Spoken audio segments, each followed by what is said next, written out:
Supreme Court vacancy. Anthony Kennedy announces he will retire, opening the door for another conservative justice. Plus, a court ruling in San Diego orders the Trump administration to reunite families separated at the border. The Union, united, will never be divided. The Union. San Diego nurses react how a major court ruling could impact the political power of their union. And land that used to be off limits is now part of a plan to build thousands of new homes in North County. KPBS Evening Edition starts right now.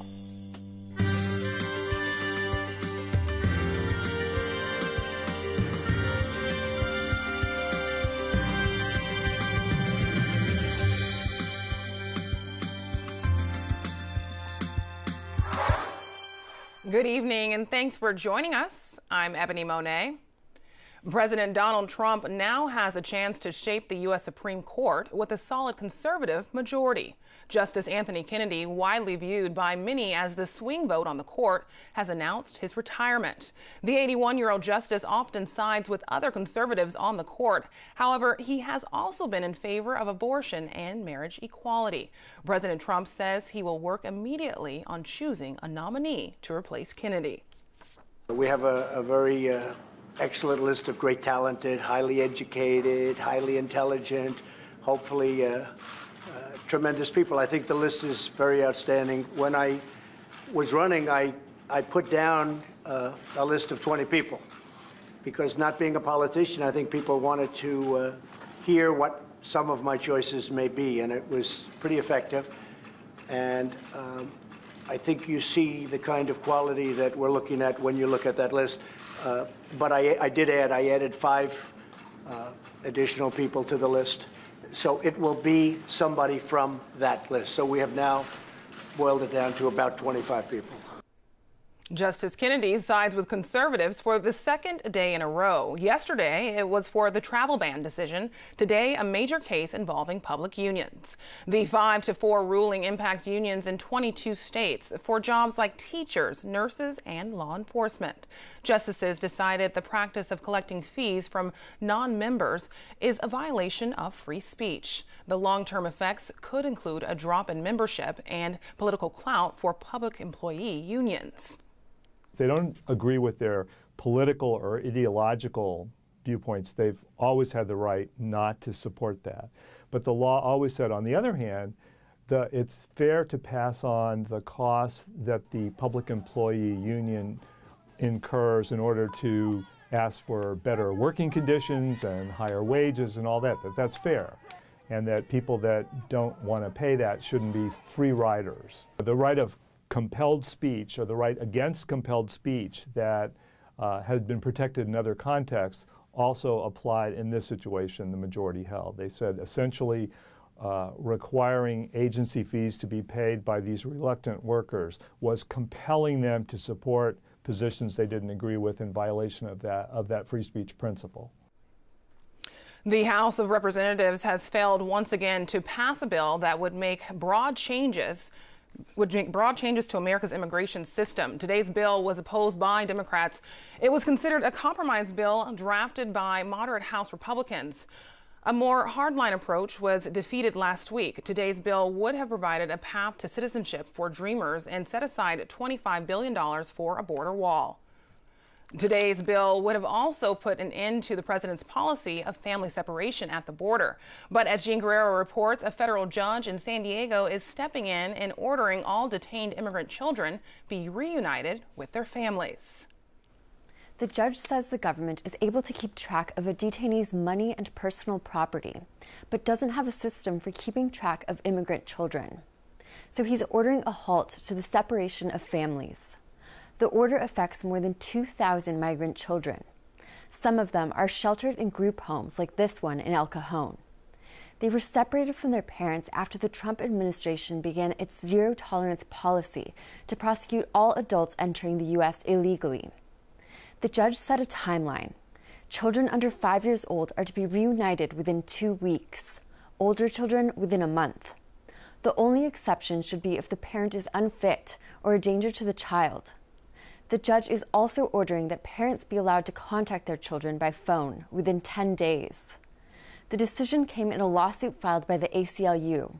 Just 1 week ago, President Trump signed an executive order to end family separations without addressing how to reunify those already separated. Jean Guerrero, KPBS News. First Lady Melania Trump is planning another trip to visit immigrant children who have been separated from their parents. The First Lady's spokesperson says the trip will happen this week. Details on the time or location have not been announced. Last week, the First Lady visited a facility housing children in Texas. Local nurses say the Supreme Court decision on unions will make it harder to fight for better pay and care for patients. KPBS reporter Matt Hoffman has more on the local impact of today's ruling. At the UC San Diego Medical Center in Hillcrest, public worker unions vented their frustration.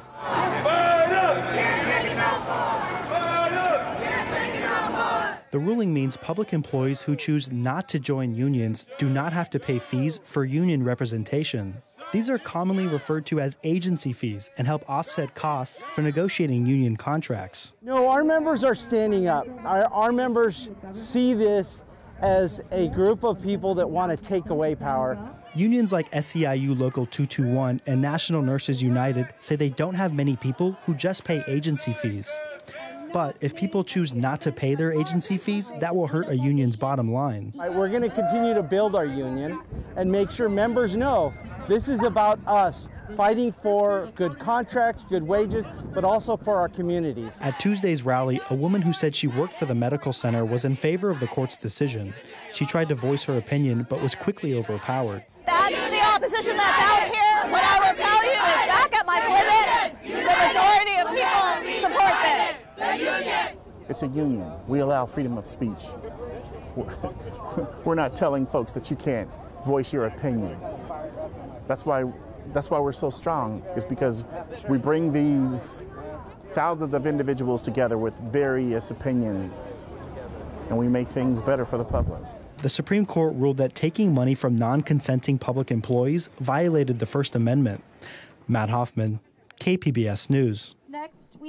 For the final time as governor, Jerry Brown has signed California's state budget into law. A special signing ceremony was held today in Los Angeles. It was the largest state budget ever at just more than $200 billion. As required by law, about half of the spending is for public education. The budget also puts money into the state's rainy day fund, bringing the overall surplus to $16 billion. San Diego voters might be asked to approve a multi-billion-dollar bond for public schools in November. KPBS education reporter Megan Burks looks at what it would fund. The bulk of the money would go toward repairing and modernizing neighborhood schools so they're attractive to nearby families. That means nixing portable classrooms for permanent ones, installing new play fields, and adding arts and career technical facilities. The bond would be in addition to two others the district is currently spending down. Spokesman Samar Najee. Be incorrect for folks to think that the two bonds were a failure. They're absolutely not. But there is still so much more need. We have so many campuses, and each campus has, let's say 5, 10 buildings on them. Every single one of those buildings needs work. Najee says the bond would address the aging plumbing behind a recent lead scare in the district, and it would address school security. Megan Burks, KPBS News. San Diego State University's new president will formally begin her new role starting tomorrow. Adelia de Torre comes to the university from UC Davis, where she was vice chancellor of student affairs. She was appointed in January and will be the first woman to hold the position. KPBS is a public service of San Diego State University. Tomorrow could bring a decision on a major housing plan in North County. KPBS reporter Allison St. John tells us about the proposal to build more than 2,000 new homes near the 15 north of Escondido. The Newland Sierra project pits a developer's dream for how to solve San Diego's housing shortage against years of community planning. It would build a master planned community in these granite hills north of Escondido and west of Interstate 15.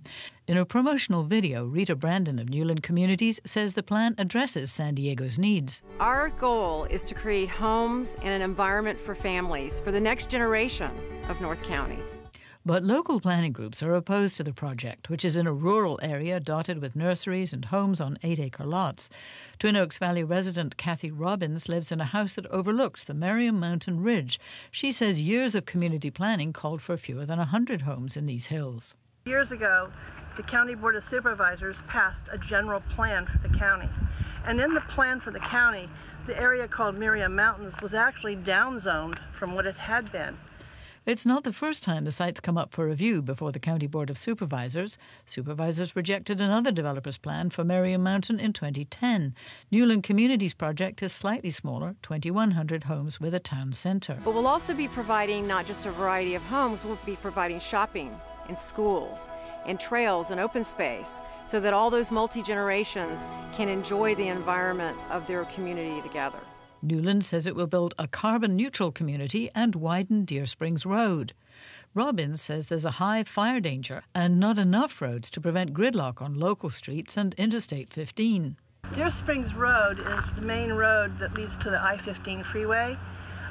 This will be widened to 4 lanes, although at the interchange there's no current real plan to improve the interchange.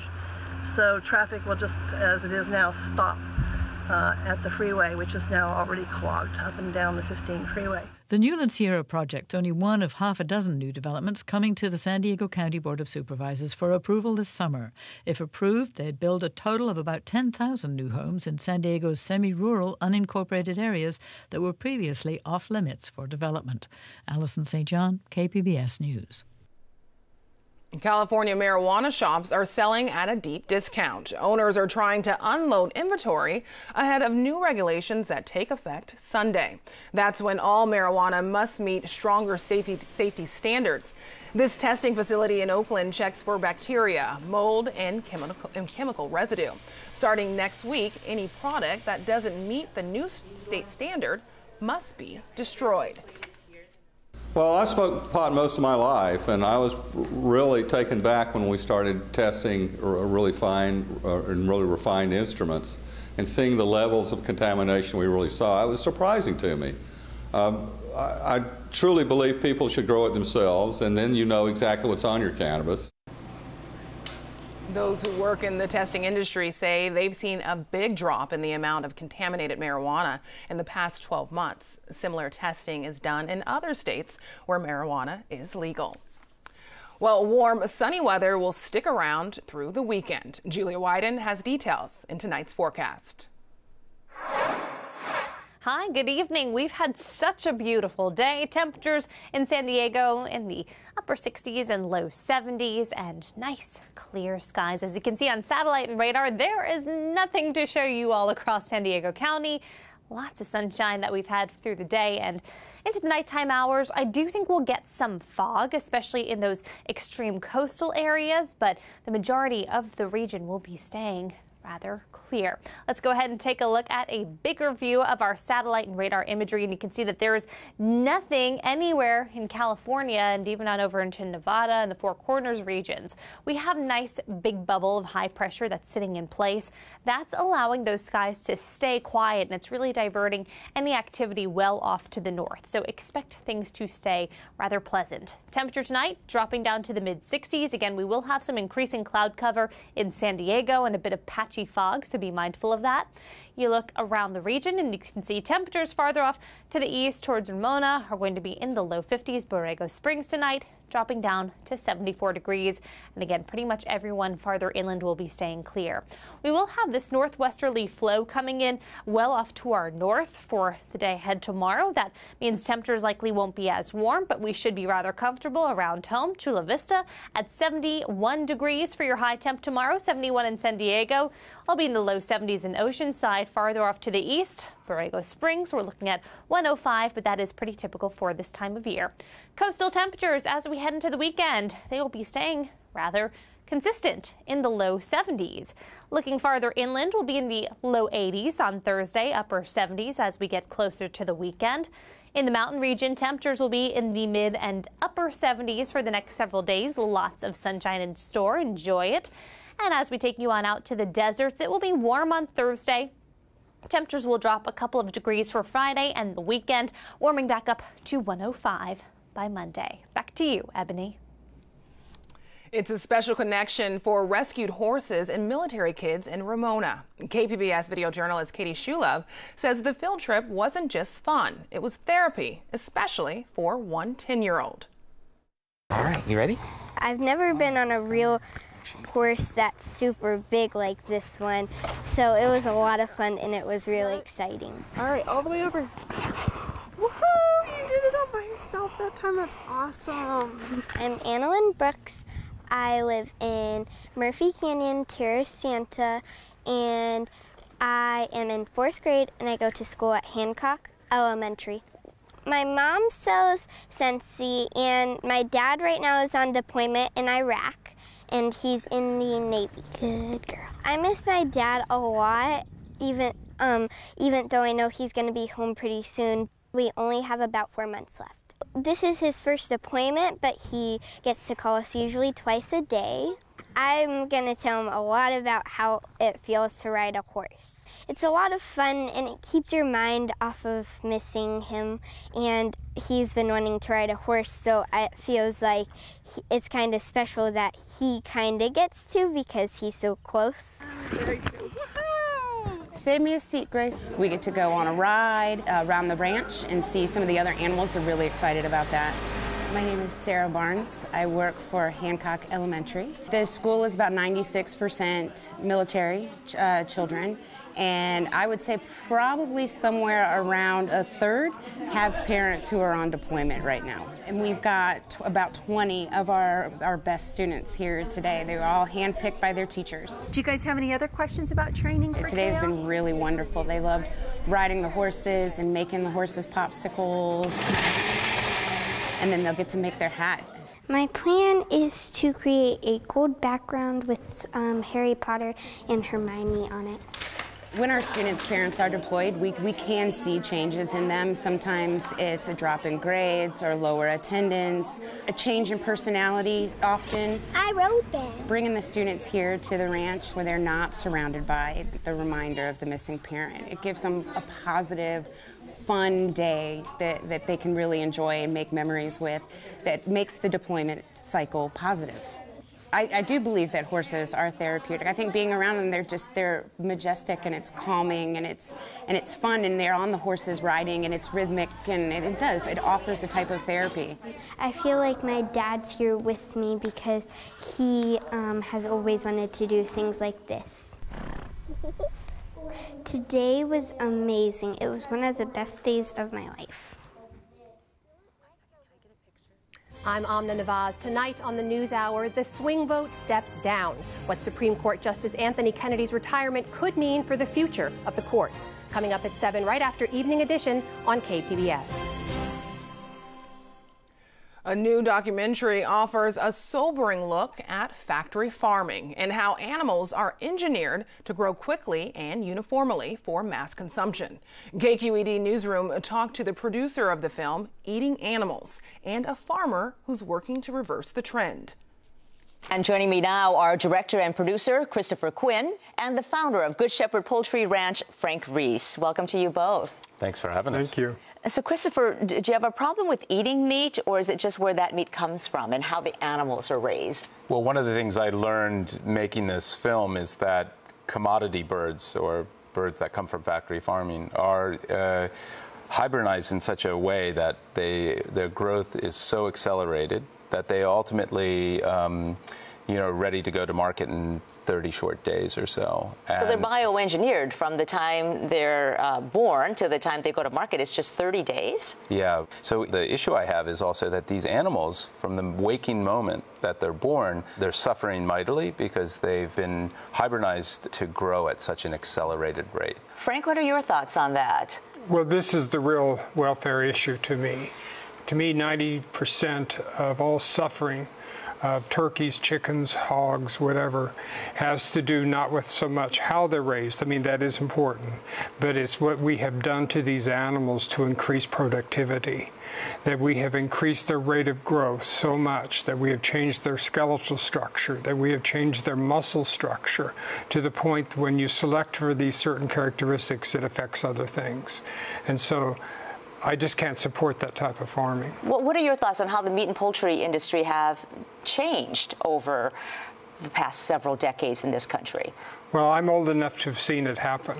I've watched it move from being an independent farm situation in which hundreds and thousands of individual farmers raised chickens and turkeys and sold eggs and sold pigs and brought it into their local market, to where now just 2 companies worldwide control it all. And your documentary spends quite a bit of time talking about the impact on the environment. Can you talk about that? Sure. So, yeah, I mean, raising our food, you know, it's one of the leading causes of greenhouse gases. And, you know, the methane that comes from raising cattle is enormous. And it's either the 1 or 2 top contributors to global warming. That's another reason why I kind of scaled back on eating meat, too, is when you start to see the impact on the environment, which is enormously significant. And, you know, in 50 years, we'll be up to 9 billion people on the planet. And if we continue to consume meat on the level, and if South Asia and East Asia start to adopt the so-called Western diet, we're going to find ourselves in real trouble. How are your practices different from factory farming? I actually own all my own genetics. I own the parents, the grandparents. I collect the eggs, I set the eggs, and I hatch the eggs, and I raise the turkeys. Same way with the chickens. So this is very different than the industrial model. And do they taste different from the mass-produced Yes, turkeys? I've heard this from everybody. Even some of the food scientists from the University of Arkansas or from Kansas State University that have done research, who have actually said there's a direct taste difference. And it's a combination of the biggest thing to me, of course, I think, is the genetics and how that meat is laid down genetically and slowly in a natural animal. The other is the environment, that my birds can run, jump, and fly and are free to do so. So given that the system is what it is it realistic then to expect that a lot of people can give up the cheaper meats that are factory farms? Because you will get into this issue of, you know, poorer communities can't afford to pay more for their food. You know, when you actually look at a burger, for instance, so-called inexpensive meat that anybody can afford, that 99-cent burger, actually, when you externalize the cost of subsidies and health care, because this is a diet that's not very good for you, that burger just lands south of $100. So in a way, we're all paying for it. The reason it costs more is I don't own the whole system. I don't own the processing plant. I don't own the feed companies.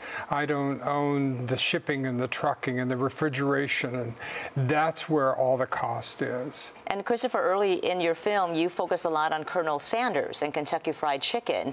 So what role did KFC play in transforming the meat industry in this country? This was really the beginning of us wanting cheap and efficient food, and that really took hold in the 60s and really took shape in the 70s.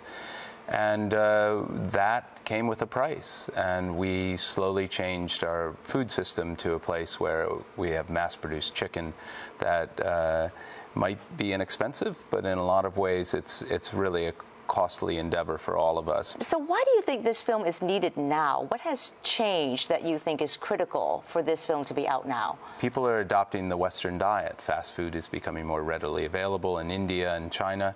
And this is a big concern when you think of the billions of people that live there. And this is going to have a real effect on our environment. And it's really up to us to make the decision of how we're going to eat and how we're going to make our way into the future. And scaling back on cheap commodity meat seems to be a solution that we all have to start to address. And Frank, what would you like people to know about the meat and poultry that they do consume? You know, that's really hard for me because I hate to tell anybody what they can do or can't do.